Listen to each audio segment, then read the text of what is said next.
Hello and welcome to everyone on the line. We're so glad you could join us for today's webinar, The Transformers Foundation, the Denim Supply Chain Speaks Up. This webinar is part of our Red, White, and What's New in Responsibly Made Fashion series hosted by USFIA and Lenzing. USFIA represents brands, retailers, importers, and wholesalers based in the US and doing business globally. My name is Shannon Brady. I'm the Communications Director at USFIA, and I'll go over a few technical points before we begin our program. The first is that questions can be submitted at any time during the live program. Simply click on the question header on your webinar control panel, type your text into the box, and hit send. At the end of our program, our panelists will address as many questions as possible.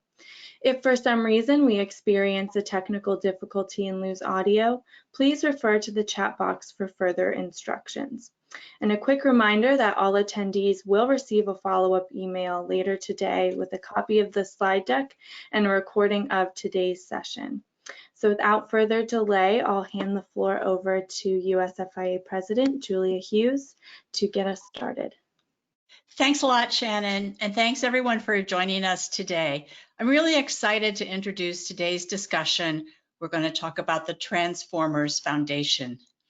Many of you may remember that you joined us in February, which feels like several years ago now, to talk about the launch of the foundation. So this is totally an appropriate time for the apparel industry to have the collaboration represented by the Transformers Foundation, founded by Andrew Olah. So with no further ado, let me introduce our presenters for today.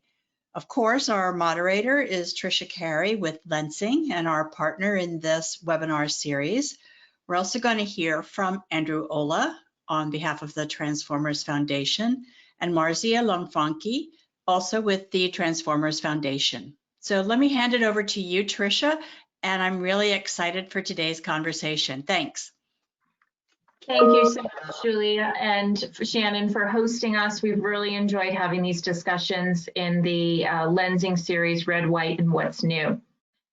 Lenzing is one of the original founding members of Transformers Foundation. So what is Transformers Foundation?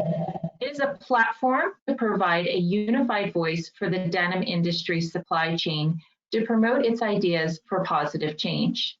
It is a central point of contact for consumers, brands, NGOs, and media who want to learn more about the ethics and sustainable innovation in the industry.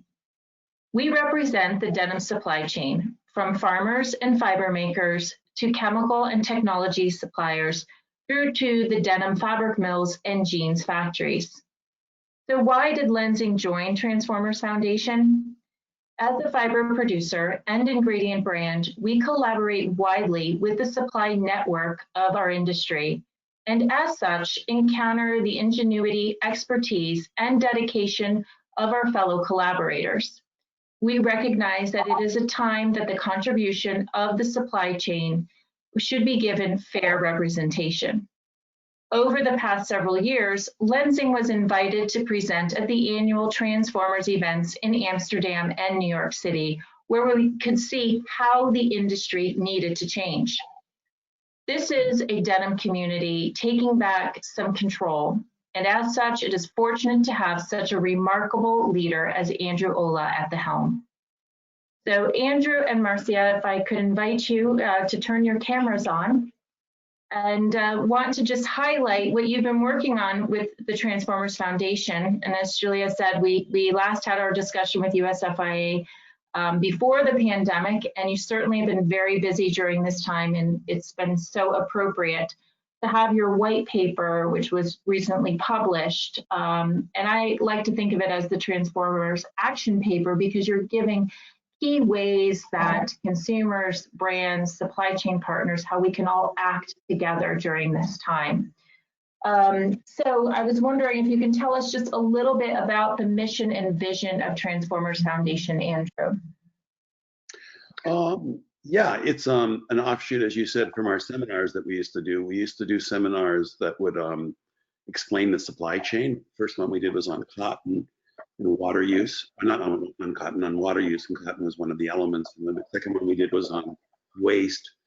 And as we did, the third one was on chemistry. And as we did these seminars, full day seminars going through the entire supply chain and what was going on in each of those subjects, at the end of every event, we would all have a round table and talk and sigh and say, oh, I wish we could do something. And it got kind of frustrating, you know, always talking and talking and talking.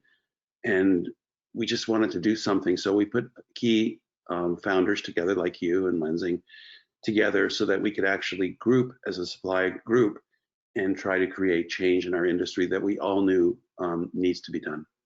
So our mission is to help the jeans industry be more sustainable, and you know, ethical behavior and stuff came up during COVID because as we did, of course, when we started the year, we had no idea there was going to be COVID, and as all the issues and the problems came up with factories suffering from different issues, we thought this is a subject that we have to not only get involved in and report on, but we also have to have an idea of how to stop it and we can't do anything about what happened, but what could we do to actually fix this the next time around?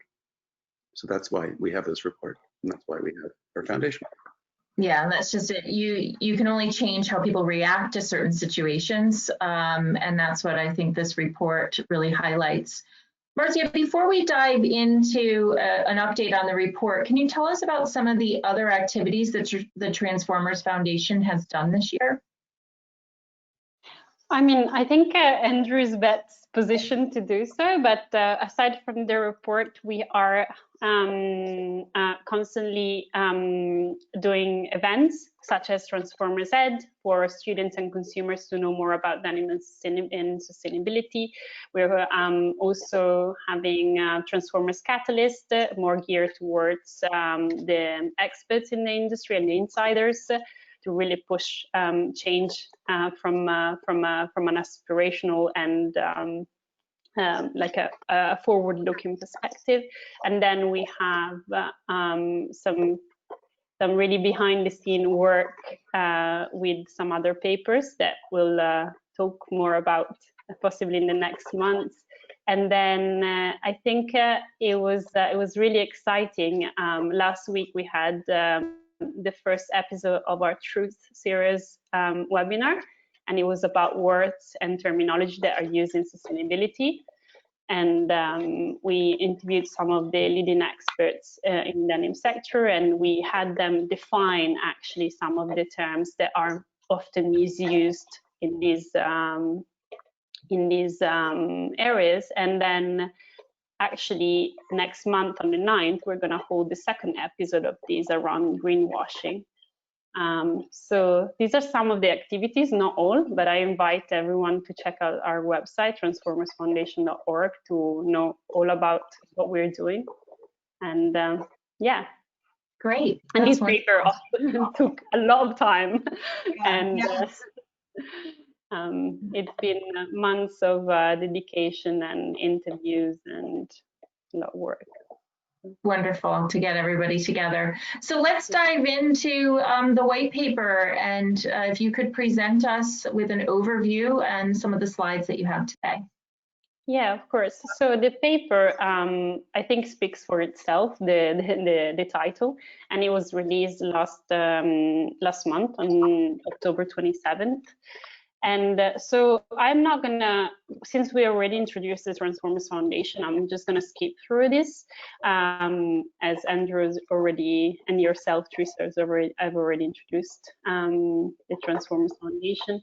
But Andrew, you touched upon it briefly about why this report is needed, and we often speak about the uniqueness of this report. And last week I was having a conversation with some supply chain insiders, and they were saying this is the first time actually that we get technical insider information into a report that is actually understandable for a lot of different stakeholders in the supply chain. If you could briefly add on to that and tell us a bit more about why this paper was needed. Well, there was all sorts of media information everywhere, from The Guardian to Endorsing Journal to wherever. There was a lot of stuff going on through March, April, May about what had happened. but we thought we should take our time and not just write a report because it's topical, but we should actually get into the issue as deeply as possible, starting from the roots of it, and to go into it to understand that what happened was a symptom of a systematic process that has been going on for a very, very long time, and that this was absolutely a natural result of a kind of belief in the system that people have that allows this to happen. And because of that, and the fundamental roots of the causes of this will happen again and again and again. This is not just a one-time event. So we wanted to understand it from a deep point of view so that we could try to avoid a remedy for the future, or try to find a remedy for the future. Yeah, and so the intent of this report was not only to identify the root causes of the problematic relationship and the power imbalance between brands and retailers and denim suppliers, but it was mainly focused on understanding what are some actionable, effective, and realistic solutions that we can put forward and enact long-term change. So not just a response to the crisis, but actually how do we reform the denim industry in order to ethicalize it, how we say it. And our hope is that we know that the denim industry is a niche, is like it's a beast on its own, but hopefully we set the role model for other industry in the textile sector to follow suit. Well, I just say one thing. Of course. Our industry is not so small. I mean, depending on whose numbers you believe, and we all have different numbers, but we could be anywhere between, just to put it in proportion, either the size of the entire global music industry or the entire size of the film industry, depending on which number you want to believe. So we are actually a substantial entity as a group. We're trying to bind us together as much as we can, like those industries are bound. And so it was really important for us to proceed this way for that reason. Our scale is huge, and other industries can look at us if we lead, and definitely we can make impact across the board. Yeah, absolutely. And just one note on the research methodology. So we have held like hundreds of hours of conversations and interviews with suppliers and supply chain experts. We had sent out a survey for suppliers, so for denim mills and jeans factories. We interviewed governmental organizations, activists, NGOs, and really analyzed a lot of news reports and other analyses from different sectors as well. And our survey to the denim supply chain was sent out to nearly 80 leading denim suppliers. Although, because of a fear of speaking up, we only got 25 responses, and the responses were mainly from higher management. Some of were from CEOs, and then the mills range in size, and then we covered quite a broad geography.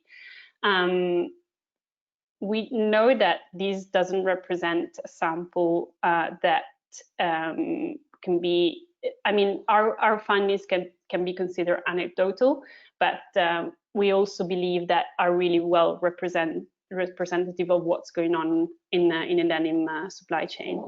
And so what we found is that brands, retailer, and importers' behavior towards suppliers, it could be divided into these categories.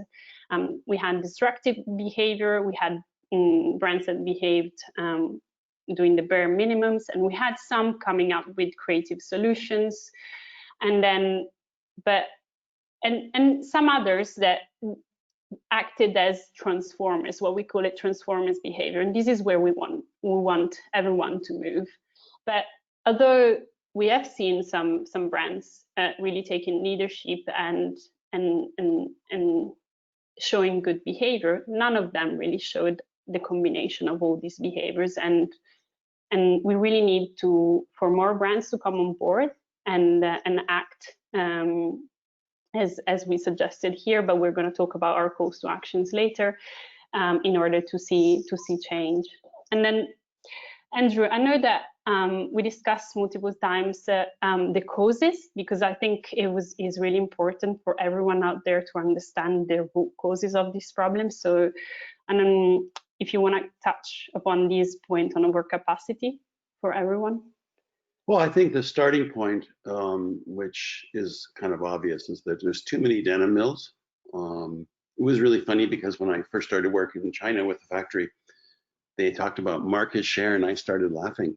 And I did the calculation and nobody has more than 1% market share in the denim industry. If you go to other industries, vendors have much higher market shares, like Foxconn has a really high market share in processors, or Intel, or in manufacturing.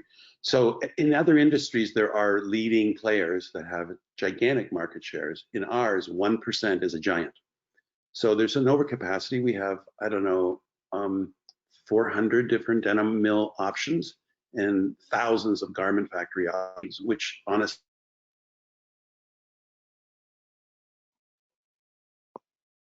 I lost the audio. Yeah, Andrew, we can't hear you. I think he. Oh. Okay. Is it Shannon? If you can help. Andrew, can you hear us? Thumbs up if you can. yeah. Okay. Now we can hear you. I think we lost you for some minutes. Oh, well, I don't know where you lost me, so I have no idea that. So overcapacity, there's too many denim mills, there's too many garment factories. It's a very simple process. And so it allows buyers to shop as they normally should under a capitalistic system to get the best possible price and to put one against the other. And sometimes companies are underfinanced and can't handle any ripple in the economy. And so we analyzed in the report these details about the root causes, and they include also the fact that all the financial risk is pushed down to suppliers. Andrew, do you want to add on that point? Yeah, I mean, it's got to the point where the supplier has to actually come up with the money for everything. And in some cases, the companies can absolutely afford that and it's not a problem. In other cases, the companies leverage one thing against the other. So they basically take the order.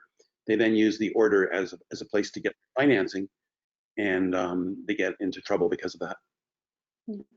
And then one Can you not hear me? Yeah, I think it's slightly delayed. And then one other issue that I think we highlighted quite strongly is that the brands refuse to own their liabilities. Andrew, I know that. Do you want to discuss? Well, if we can hear you, otherwise I'll cover it. If you guys can't hear me, then just put me a thumbs down, or you can't hear or something, so I know. We can. Okay, good. So, I mean, this is a kind of a problem through the whole industry, is that the factories are considered as stockholders, and they're not financially capable. They would be capable if they're told at the beginning of the order, when they take the order, what is the downside, what is the risk they have. If they understand that, they can compute that and they can quote their price accordingly. But when they're surprised and caught off guard that something they're supposed to ship in November is not needed till the following October, or the customer doesn't know when they need it, that is a thing that they never calculated on. Is not in their price and is extremely damaging to the workers, especially, and damaging to the company financially. Yeah. And so it turns out that really few brands take responsibility for the fabric if the jeans don't end up being made as well. Yeah, and I think that's a really important reason for the foundation, because as a group of suppliers, we have a voice, and as one individual supplier against one customer, it's it's a very weak position to have.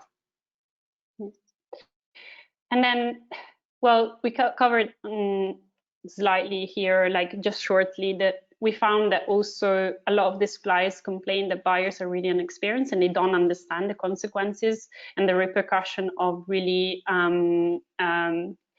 aggressive negotiations. And then I think a few other causes, it's around the fact that suppliers have no legal power. And Andrew, did you want to expand on that? Well, not really. I mean, it's clear when you're a garment factory in Bangladesh and your orders are happening so often, and you have so many orders in the books and so many future orders, and you needed the orders, that obviously if you have a problem, you have no leverage. You say, I don't think that's fair, and the buyer will say, I'm sorry, and that's a problem. And then what we discussed before is that factories really fear of speaking out, and so that's why we exist. I think it's one of the main reasons why we exist as a unified voice. And we've also hear about this. I think the brand should be aware that 25 out of 75 companies responded to us because they're petrified. And they're petrified to even do a survey because some brand might think it's them. So the fact that this kind of petrification is going on in the supply chain is crazy, and is actually a highlight of the problem that we all face as an industry. And then if you want to expand on some of the root causes, there's other outlined in the report. But I think why we're here today is more to discuss our calls to actions, and because we designed a way forward. And what we would like to highlight is that our calls to actions were designed as something that you cannot pick and choose. You cannot pick and choose easy and quick recommendation and leaving behind the others. Otherwise, you won't do much good. We know that we are aware that the time of some actions are longer than others and are harder and more complex to implement. And another note would be around the fact that we know that action needs coordination, and while we work, we need to work on these issues in tandem.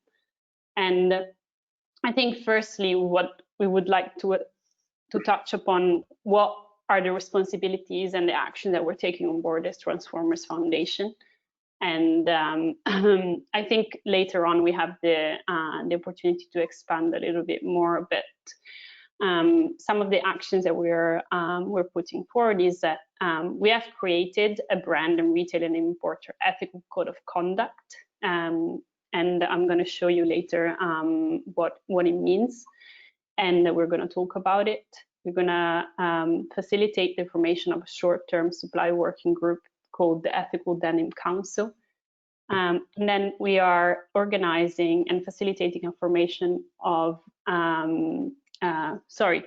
this is a short-term supply working. So we're organizing some working groups around the topics of forecasting, around the topics of counter-sourcing and others that suppliers have highlighted as problematic in purchasing practices. And then we're going to facilitate the formation of a longer-term independent work multi-stakeholder group called the Ethical Denim Council. And then as Transformers Foundation, we also are committed to share best-in-class and best practices. And so we are doing that through our education programs and our events. So this is our 8th ethical principle for purchasing of jeans of denim. It is the code of conduct that we spoke about just now. And I don't know, Andrew, if you want to comment on that. Well, it's easy to criticize anything, and especially after the game. It's like, you shouldn't have thrown this pitch, or you shouldn't have done something this way when the game's over. At the end of the day, what I think is really important is that there's some sort of kind of like the 10 disciple. We have to have 10 basic tenets, or in this case, 8 tenets of like the 10 commandments. We have to have some fundamental agreement on the industry that we believe as human beings. It's not business people now, just simply as human beings. Do we believe in honesty in dealing with each other? Do we believe in empathy with each other? Do we agree that loyalty or promise keeping are fair things? That there's something called fairness that we all just run our lives about? We all work for companies and we all have requirements for our companies, but these are all basic human behaviors. So all that we think is that the industry could actually just agree on these 8 principles. Now, if we agree on these 8 principles, then every solution afterwards is easy. So that's why they were built. We can't even go anywhere until we all believe in these 8 principles. If we don't believe in these 8 principles, then that's something else altogether. then of course bedlam will reign forever because we have no guidance, no moral compass. And the idea is that we have suppliers endorsing these 8 principles and adopt it, and then ask brands to exchange. And then on the brand side, we covered all the root causes, but then obviously we put some suggestions, some recommendations, some calls to actions forward. And the main one is around the fact that brands should own their liabilities and establish long-term partnership with suppliers and factories. Andrew, feel free to interrupt me if you want to go more detailed on any of this, please. I promise you will. I know you would. And then they should go beyond the simple supplier list. So at the moment, what we see transparency efforts are that there's lists on brand side around the name of the factory, the address, but we know that there needs to be more done around transparency. So we're recommending that transparency take a step further. And we need to know whether it is a factory or trading company, what the suppliers make or does, the location, the website, it's a owner or a parent the parent company, the start and what they make. Yeah, the start and the end of the relationship with the brands, the volume relative to other suppliers, the certifications, and the results of these latest audits. These are some of the things that we suggest implementing, and obviously going beyond the tier 1 suppliers. Then support transparency and due diligence legislation.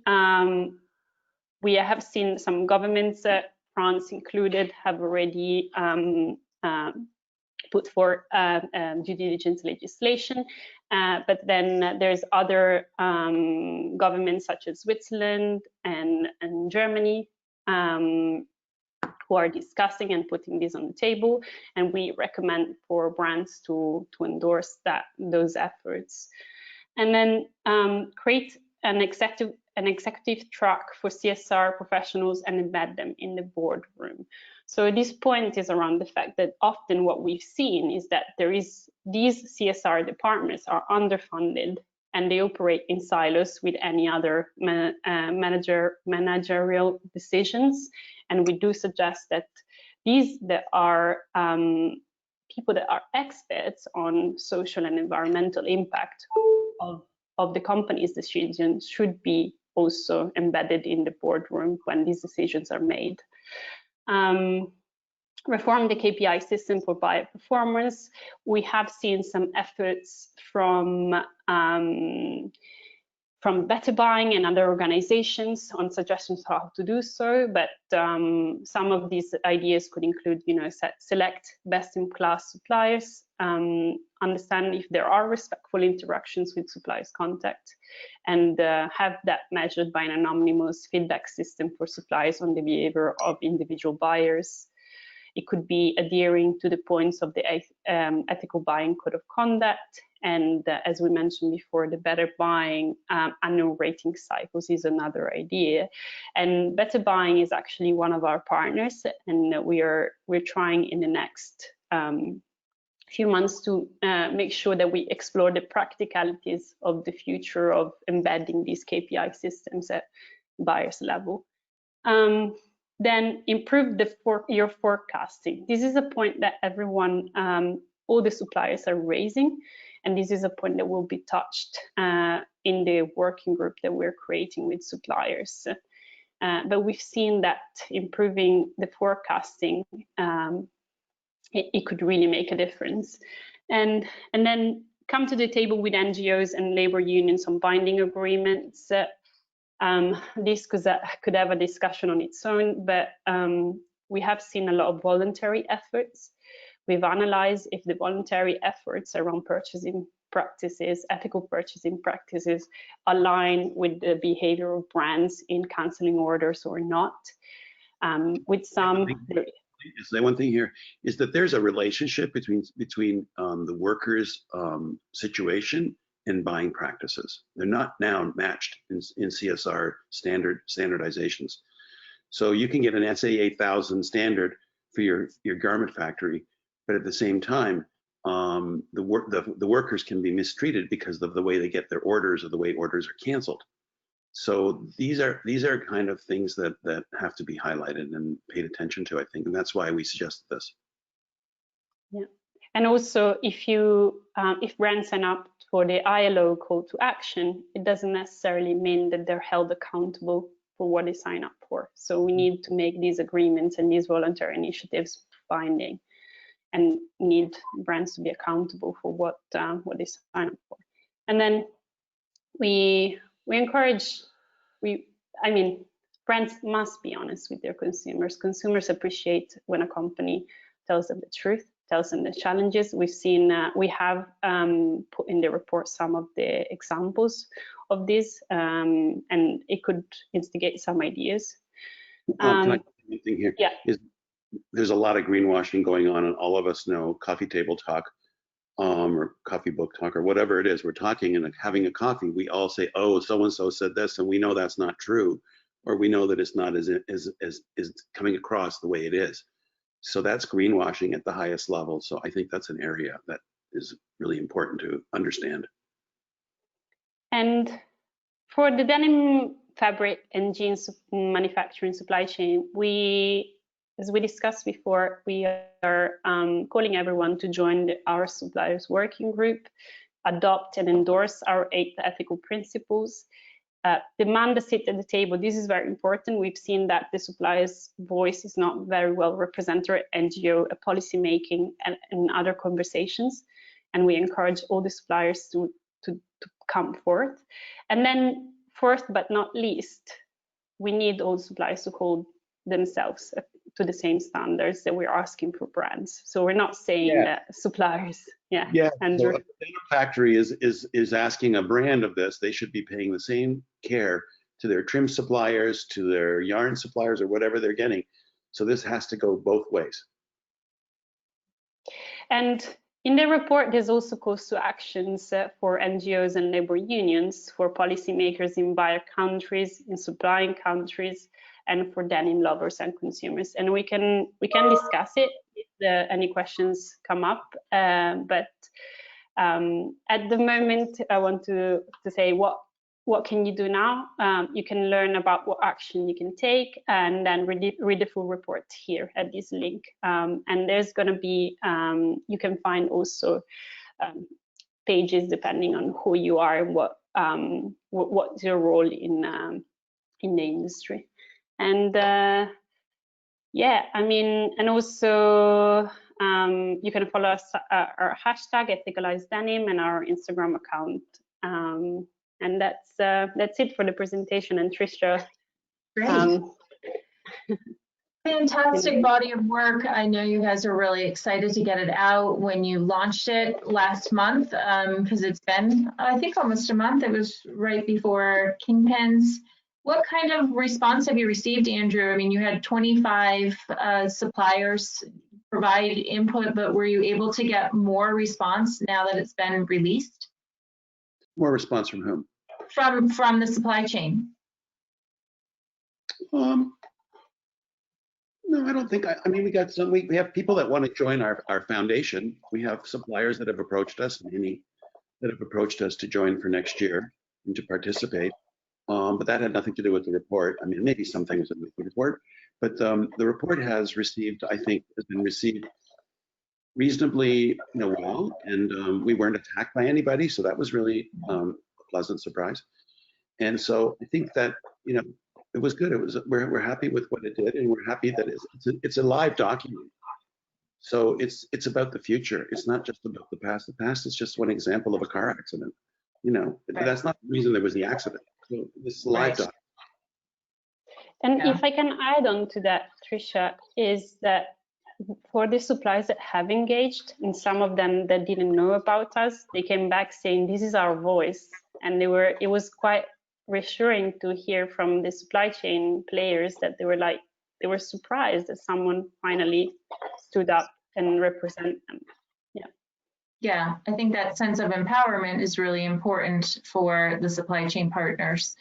And what have you seen around the calls to action, Marzia? Have you seen a strong interest in that, more people stepping forward, even from the brand retailer side? I think what was interesting and what was it wasn't an active reach out to NGOs and other players that have been working on these issues for a long time, but they have come and reached out to us proactively. And I think that was really good because they represent multi-stakeholder initiatives and they represent the brands, and they want to make sure that these call to action that we put forward are going to be spoken about in their conversations with the brands. So I think that was really good.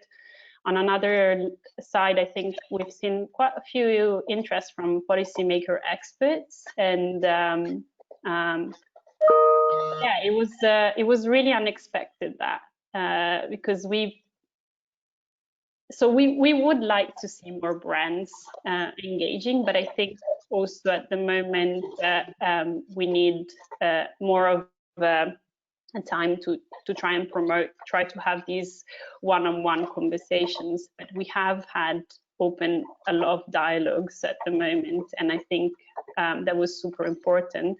And our report was downloaded by a lot of people, so that was very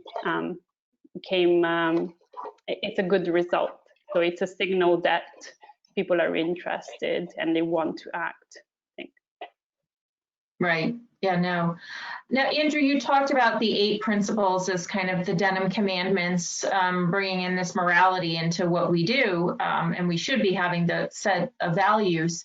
How did that come about? Do you think that we could get that adoption behind this? We're going to find out, and it's going to be fun because we're going to go to the suppliers, and we're going to go to a garment factory, and we're going to go to a denim mill, and we're going to say, so here are 8 values, or do you believe in them? And will you put your name on that? And if we get 25 out of 75, because other people are petrified, so be it. That'll be the state of it. But I'm hoping that we do get a much higher number for it. And then I think we have a position where we can then come to the table with buyers and say, guys, do you also agree with the supply chain? And this is the impact on the supply chain. This is what we think. And would you possibly agree to this? And that's how we would like the dialogue to go. And hopefully everybody says it's a great idea and we like to have values. That would be great. Because right now we're not this company this way, this company that way. And that allows companies that are bad players to have, run amok. Right. And so how does this play into your ethical denim council? Can you elaborate a little bit more on that, and what time frame do you think that might come into play? Well, we didn't talk about the ethical council. Do you want me to just describe it? Yeah. Okay, well, so the idea here is we're trying to create the organization right now. We hope the organization will be ready by June. The organization will, of course, be nonprofit. And the idea is that it will be groups of 5. So like little basketball teams. And the center would be somebody from the judicial industry, like a lawyer or a judge. Another person would be from academia. A person would be from an NGO, and somebody from another industry. Maybe somebody from our industry. So you'd have these 5 individuals that have nothing to do with the denim business at all, but who are esteemed in what they do. And this ethical council would be available for suppliers who feel that they can't resolve an issue. They have been given orders, and the orders are not being addressed by the customer, and the customer is not giving them any satisfaction whatsoever. They could go to the ethical council. The ethical council will decide if the case merits their look, and if the case merits their look, they will then try to mediate between the buyer, the brand, the retailer, or the importer. They'll try to mediate and hopefully find a resolution. However, if they can't find a resolution, then they will rule on the case, and they will hear both sides, and then they will place their judgment in the public domain on the website. Great. No, I mean, it's very much needed in the industry to have this. because otherwise it's that imbalance of power. So. Well, it's really interesting because it's funny because when you supply a customer, they have a whole list of requirements that you need to do, but the supplier has no requirements. The only requirement is that if you place an order, will you take it? That's it. Yeah. Really, what we're talking about here is only that. The only thing the supplier asks is that you take your order. That's it. That's the only thing they want. Right. And that's what we're trying to help those suppliers, because in many cases, and COVID showed this, that doesn't happen. It seems Right. so. Yeah. I want to encourage everyone to submit their questions. We have one more question, and then we'd like to open it to the audience questions. Marzia, if you can tell us a little bit more about the support behind your calls to action, where can people find more information? And for engagement, you mentioned about Instagram, about LinkedIn, downloading the report, but how else do you see the calls to action together? I think so. Can you hear me? Yes. We put together, as I think I mentioned before, there's separate pages for each group. So you can, like, in the report page, transformersfoundation.org/annual report, you can see the different layers. So you can download the calls to action for brands and retailers. And for each group, NGOs, consumers, and policymakers included, there's instructions on how to engage. And I think for the brands, obviously it's less of a direct dialogue, but I would encourage anyone who wants to speak to us, anyone who has feedback, anyone who wants to be engaged a step further, to contact us. And so we understand how we can move forward together. And I think that's very important. We say always, like, we have our doors and ears are open. We know that we cannot touch on every point, every solution, every idea, and we would like to hear from people what they think, how they can embed these solutions. So we have the supply chain expertise that we will need to hear from other players that have other expertise and align. So, yeah. Experts like you, Tricia, like Lenzing. Yeah. Right. It's about the collective action. No, I think the report is wonderful. I think it was much needed.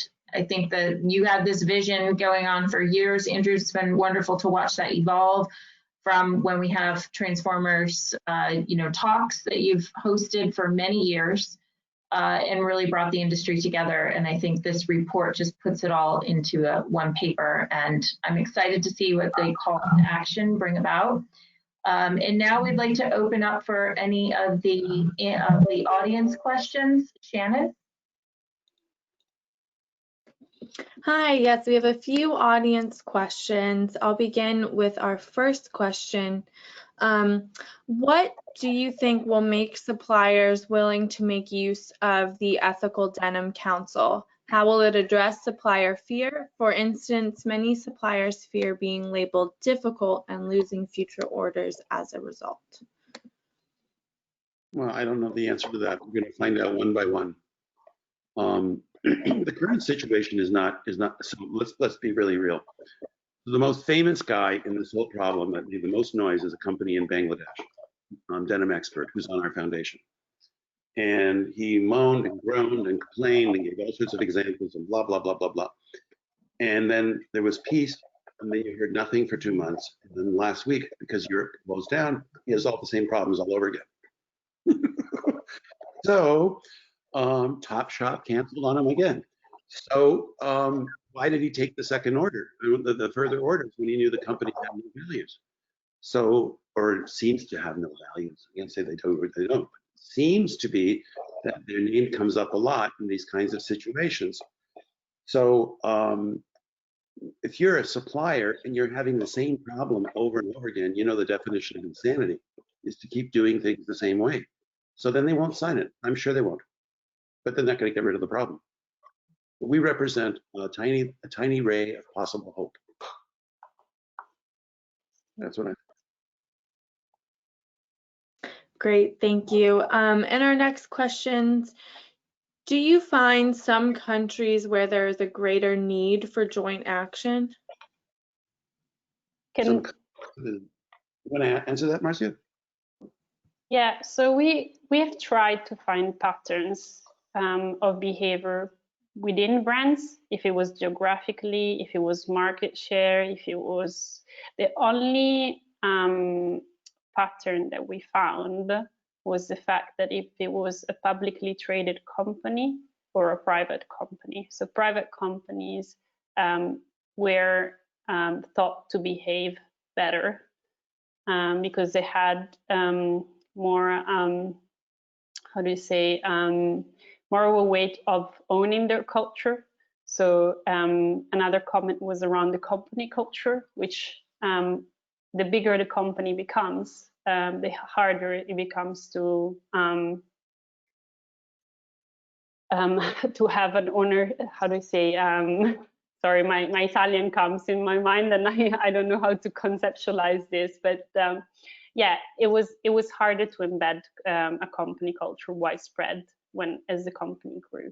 So this was one of the comments. Around the suppliers as well, we've seen that it was a shared problem across every supply. If it was a big, if it was a medium, if it was a smaller supply. We didn't have the sample of very small mills, but we had quite a representative sample of sizes and geographies, as we discussed before.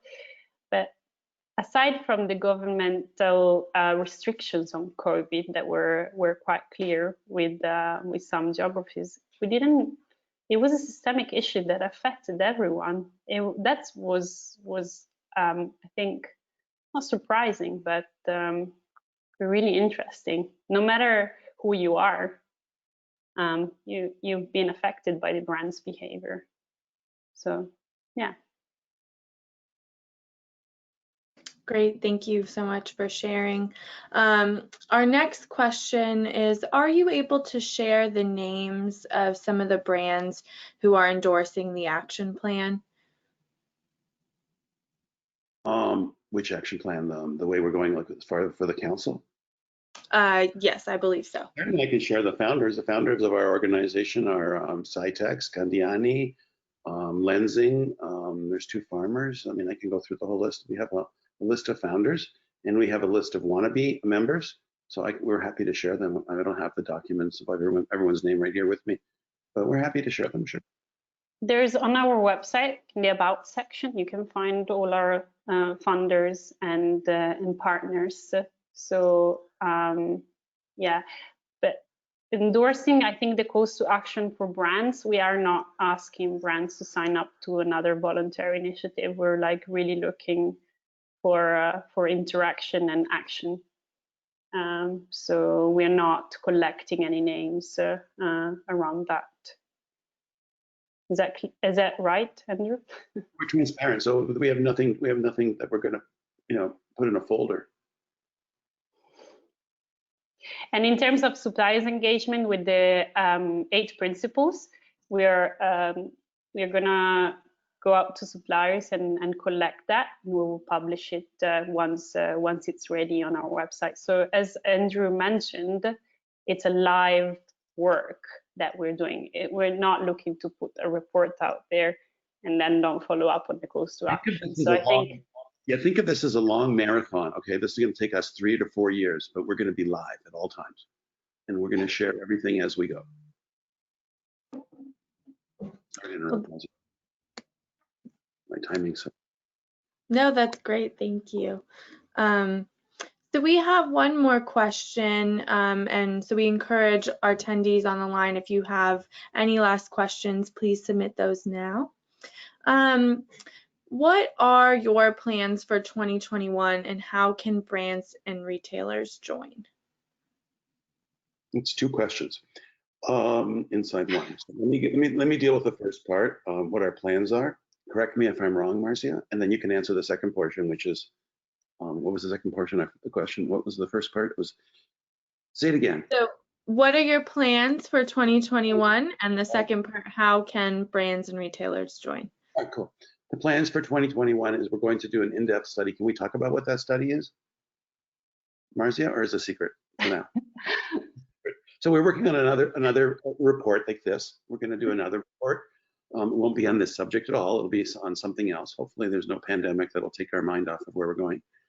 We're working on tools for the industry from an environmental point of view. We're going to continue our educational events. We have more and more engagement with universities all over the world. So we're going to continue teaching.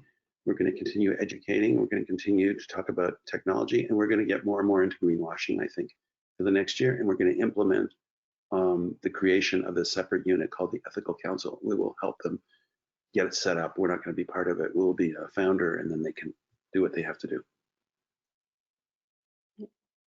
What people can do. Go ahead, Marzia. On the brand side, I don't think we have yet a formal way of engaging with brands. It's just via my email, Andrew's email, as I discussed before. We're open to hear the feedback, to understand how we can engage better with brands, but we do represent the denim supply chain, and we're looking. We're not looking for members or Andrew of from the brands side. We're just looking for dialogue and conversation with them. If you approve the 8 principles, do write us. Yeah. And I think what you can do as brands actually on the ethical report is that making sure that your suppliers, the garment factories and the denim mills and your trims and everyone gets access to it. And if you're a representative of the CSR department, make sure that your sourcing departments, your buyers, everyone in your company reads it, and you can understand together how you can best embed these actions depending on what your company structure is. Who are the decision makers within your company? Who hasn't read it? This is my suggestion, because often, and I was working for CSR departments within brands, often the CSR department reads it, agrees to it, and then no one else takes it on board. And that's problematic because you can't operate in silos. You need to have this dialogue with everyone else. I think that's one of our suggestions. And with the NGOs, you're working with a multi-stakeholder group such as the ETI, Fairwear, any others. Well, make sure that they have it and make sure that they speak to other brands. So I think this is what brands can do. Spread the word and make sure that decision makers and people across the supply chain, all the stakeholders involved, have access to this resource. So I think it's valuable. So yeah. Great, thank you. And we actually had one more question come in that builds off of the last one. Andrew, can you share your perspective on 2021 for virtual meetings and trade shows like Kingpins? When do you think we'll get back to something like normal? That's a good verb, think. Yeah, we think. We think that we will have a real show in Amsterdam in October, and we assign a probability of 65% to that happening. Which means, from Kingpin's point of view, 2020, we had a 98% reduction in revenue. We're planning for 2021 to be a 98% reduction in revenue, with a sort of a chance of 1 show or 2 shows at the end of the year. So that's what we're thinking. We hope we can do a show. And I think that virtual shows or virtual events, we did a really early one. We did one a month after the pandemic hit New York. Was really successful. And since then, the audience has dwindled. All of us are facing a dwindling audience because we're doing a lot of the same things over and over again. So I think the challenge is on who can put on events that no one's ever thought of with guests that no one's ever met, and how we can do things that actually are meaningful. And that after you watch them, you go, yeah, that was worth watching, you know, and you share with your friend because it was. And I think that's going to be the challenge for all of us. Yeah, and I just have to say, as a supporter of Kingpins, an exhibitor, I think Andrew and his team did an amazing job of quickly moving into getting the industry together and keeping the community, exchanging information. So thank you for that, Andrew. And it is hard to always be that innovator at the leader of the pack to keep, the dialogue interesting. But thanks. I got to make one public complaint. Is that sometimes we take somebody that no one's ever heard of, we put them on, and they're really successful, and then they're in every other show, and that's kind of frustrating. But other than that, we have to keep on top of things, and we're going to keep doing our events, and we're going to keep doing Kingpins 24 even during physical shows for the people that can't attend the physical shows, and we're working harder and harder on how to support the physical shows with online and eventually podcasts. That's great. Thank you. Those are all of our audience questions for today. I want to thank you all for joining us today. If you are audience members, if there are any additional questions that you have, you can always reach out to USFIA directly at info@usfashionindustry.com. We'll be sure to pass those along. Another reminder that you will get a copy of the slide deck and recording of today's presentation later this afternoon. So all the information that you saw today, you'll be able to access. I also wanted to invite you all to participate in our next Red, White, and What's New in Responsibly Made Fashion webinars on December 3rd. We will host Trust Your Supply Chain, How Technology Pioneers Transparency and Traceability at 9 a.m. Eastern Time. You can register on the USFIA website. And we hope to see you then. Until then, everyone have a happy Thanksgiving, and we look forward to seeing you then. Bye. Bye.